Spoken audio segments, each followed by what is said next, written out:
ऋणविमोचन महागणपतिस्तोत्रं स्मरामि देवदेवेशं वक्रतुण्डं महाबलं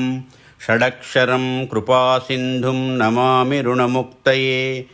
एकाक्षरं ह्येकदन्तम् एकं ब्रह्म सनातनम् एकमेवाद्वितीयं च नमामि ऋणमुक्तये महागणपतिं देवं महासत्त्वं महाबलं महाविघ्नहरं शम्भो नमामि ऋणमुक्तये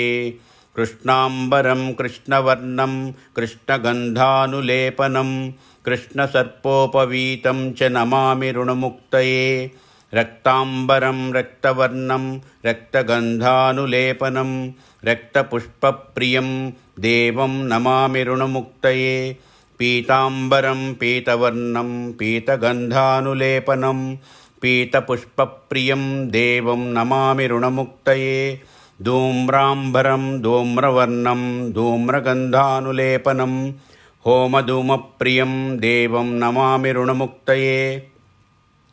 फालनेत्रं फालचन्द्रं पाशाङ्कुशधरं विभुं